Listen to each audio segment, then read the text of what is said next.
Myself Dr. Gunjan, and as you can see, we'll begin our series on menstrual cycle. And in this today we'll be discussing the basic interaction of the hormones. Now before moving on to the hormonal interactions, let's first have a quick look at oogenesis. We had discussed this in detail in OBS. We'll just have a quick revision. Now what is this oogenesis? The formation of ovum, and it all begins in the intrauterine life.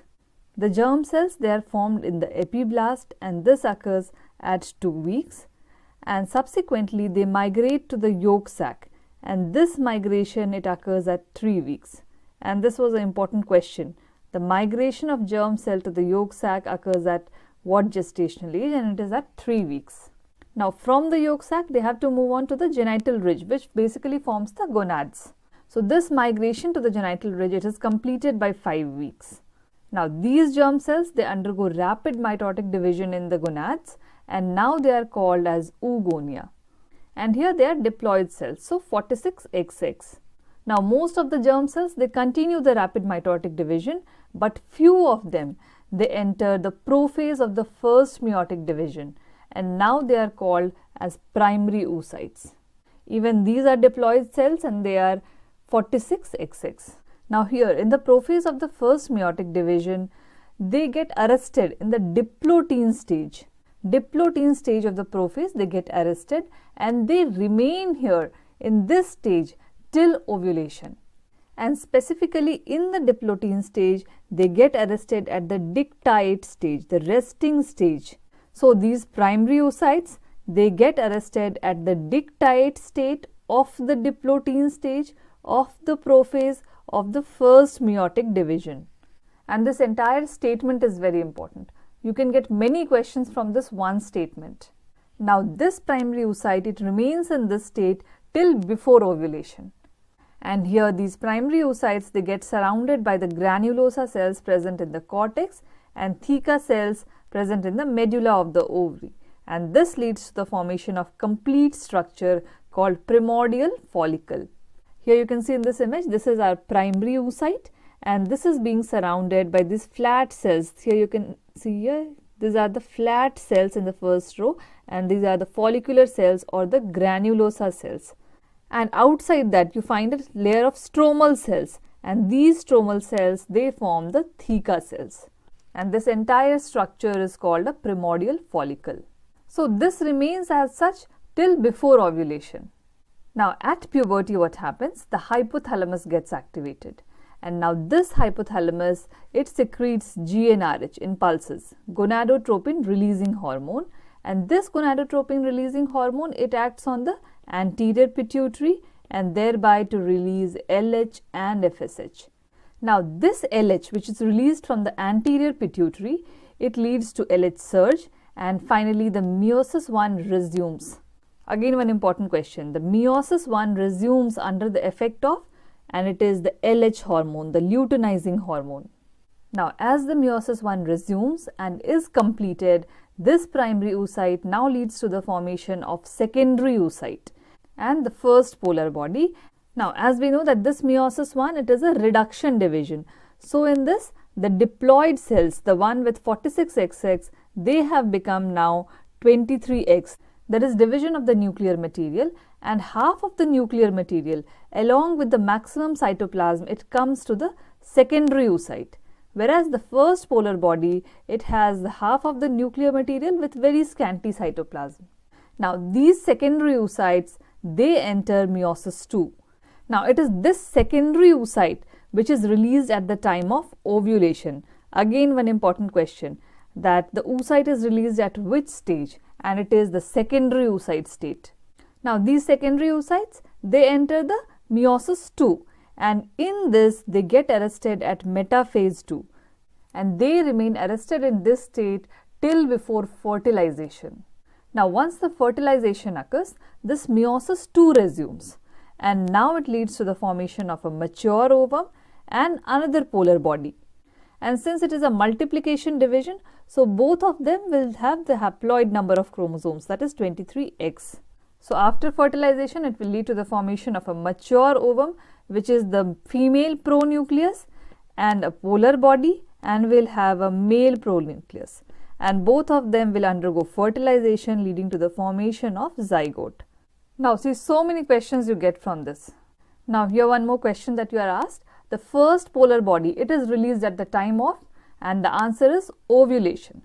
I have already explained you that at the time of ovulation, the Meiosis I resumes under the effect of LH surge, and this will lead to the formation of the secondary oocyte and the first polar body. Now the second polar body, this is formed at the time of fertilization. Now let's have a quick look at the timelines. And I have already told you that the germ cells, they appear at 2 weeks from the epiblast. Then at 3 weeks, they migrate to the yolk sac. Then by 5 weeks, they completely migrate to the genital ridge, which are the future gonads. Now in the gonads, the Oogonia, it is formed at 9 weeks. Then 3 weeks later, the primary oocyte is formed, that is around 12 to 15 weeks. Then after 3 weeks, the follicle formation starts, that is around 15 to 20 weeks. Then the follicle formation completes by 22 to 24 weeks. Then again, the maximum number of follicles, they are formed at 20 weeks of intrauterine life, and that is 6 to 7 million. Again, a very favorite question. The maximum number of follicles, they are present at 20 weeks of intrauterine life, and that is 6 to 7 million. Now these follicles, they keep on undergoing atresia at the same time. So the maximum number of follicles at birth, it's just 2 million. From 7 million, it decreases to 1 to 2 million. The atresia still continues, and the maximum number of follicles at puberty, it's just 4 to 5 lakhs.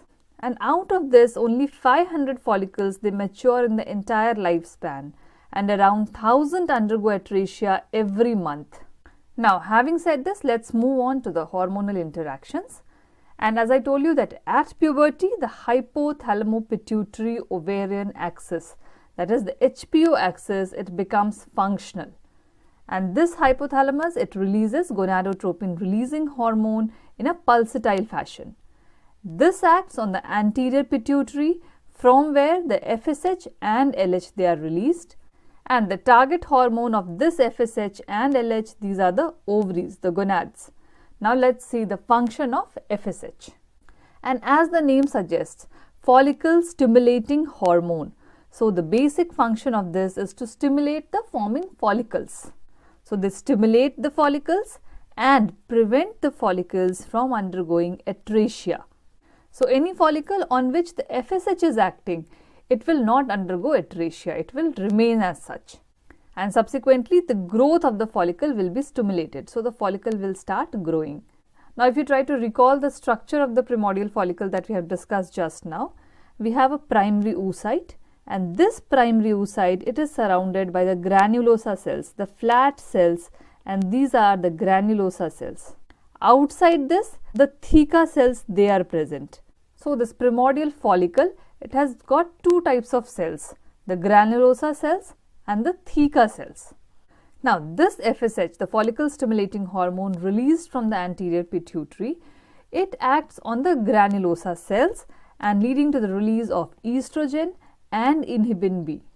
So two hormones that are released from the granulosa cells, they are the estrogen and the inhibin B. And this inhibin B, it has got a negative feedback action on the FSH. Now this is again an important question. You are asked that what inhibits FSH, and in the options you will find inhibin B. Now this estrogen, it has got multiple functions. Let us see the functions of estrogen. It has a negative feedback on FSH, thereby decreasing the FSH levels. You should remember one very basic principle, that if a hormone A leads to the production of hormone B, then this hormone B, it will always inhibit hormone A. Because once this hormone is produced in sufficient amount, it has to give a signal to the body that no more production is required, and for that it inhibits its precursor. So FSH acts on the granulosa cells to release estrogen, and this estrogen, it has a negative feedback action on the FSH, thereby decreasing the FSH levels. Now by this time, one of the follicle is selected, and that is the dominant follicle. And apart from this, all the follicles, they die because of the decrease of this FSH. I told you that this FSH, it prevents the atresia of the primordial follicle. So once the FSH levels decrease, all the follicles will die except one follicle, and that is the dominant follicle. And it is from this dominant follicle that ovulation occurs subsequently. Now apart from this estrogen, it has got a positive feedback action on the LH, negative feedback action on FSH, and positive feedback action on LH, thereby causing increase of the LH levels. Then they have another very important function, that on the uterine endometrium they cause proliferation. Proliferation of the uterine endometrium occurs, and this is the reason that in hormonal replacement therapies, HRT, that we give in cases of menopausal females, if estrogen is given alone, then it can lead to endometrial hyperplasia and subsequently endometrial cancer. So if uterus is present, estrogen should never be given alone. It should always be combined with a progesterone. Now we have discussed the functions of FSH. Now let's see the functions of LH. How does this LH act? The estrogen, it has a positive feedback action on the LH, thereby it will lead to increase in the LH levels. Now this increased LH, it will subsequently lead to LH surge. LH surge means the rise of the LH levels. And it is because of this LH surge, I told you, that resumption of Meiosis I occurs, and subsequently ovulation will occur. And for this LH surge to occur, the estrogen levels, they should remain elevated for another 24 to 48 hours. Now the second function of LH hormones is that they act on the theca cells, the outer cell layer of the primordial follicle, and here it leads to the production of androgens. Now these androgens, they diffuse into the granulosa cells, and here these androgens, they are converted to estrogen by the action of aromatase enzyme. So aromatization occurs, by which the androgen is converted to estrogen, and this occurs in the granulosa cells. Now here remember this, that this aromatization by which the androgens are converted to estrogen, apart from occurring in the granulosa cells, they also occur in the adipose tissue, the peripheral tissues. But the difference is that this estrogen produced in the ovaries, this is mainly estradiol, whereas the estrogen that is produced in the adipose tissue, it is mainly estrone. And this estrone becomes the major estrogen in cases of postmenopausal females, because in them the ovarian secretion of the estrogen, that is the estradiol, does not occur. Now coming back to the action of LH, and apart from theca cells, they also act on the granulosa cells. Now here they will cause a luteinization of the granulosa cells, and thereby leading to the release of progesterone and prostaglandins. So you see here that all the three steroid hormones, they have been formed. The estrogen was formed, the androgens are formed, and the progesterone is formed. Now for the synthesis of this estrogen in the follicular phase, two-cell, two-gonadotropin theory has been advocated, and let us see what is this. Now the basic pathway for synthesis of the estrogen is that this cholesterol, it is acted upon by the enzyme CYP17, and androgens are formed. Then under the action of the aromatase enzyme, the androgens, they are converted to estrogen. So for the formation of estrogen, two enzymes are required, CYP17 and aromatase. But there is a basic difference in the granulosa cells and the theca cells. In the granulosa cells, the CYP17 is absent and the aromatase is present, whereas in the theca cells, the CYP17 is present and the aromatase is absent. So for the synthesis of estrogen, both the granulosa cells and the theca cells are required. So in the theca cells, the cholesterol, it is acted upon by the CYP17 and the androgens are formed, and this occurs under the basic influence of the LH hormone, the luteinizing hormone. We had discussed that this luteinizing hormone, it helps in the formation of androgens in the theca cells. Now this androgen, it is diffuses into the granulosa cells, and in the granulosa cells, under the effect of the enzyme aromatase, this androgen is converted to estrogen, and this occurs under the influence of FSH, the follicle stimulating hormone. So you see here that two cells, that is the granulosa cell and the theca cells, are involved, and two different gonadotropins are involved, the LH and the FSH. So this is the two-cell, two-gonadotropin theory for the synthesis of estrogen in the follicular phase. Now the action of LH, we had already discussed that this helps in the resumption of meiosis I, leading to ovulation. Then second, we saw here that it leads to the formation of androgens. Now the third, it acts on the granulosa cells, and here it causes luteinization of the granulosa cells. And from these luteinized granulosa cells, progesterone is released. So small amount of progesterone, it is released even before the ovulation. And this small amount of progesterone, it has a positive feedback effect on LH and FSH. So here you see in small concentrations, the progesterone, it has a positive feedback effect on LH and FSH. Whereas in high concentration, this progesterone will have a negative feedback effect. And subsequently, it will lead to LH surge and ovulation. So this was about the basic hormonal interactions.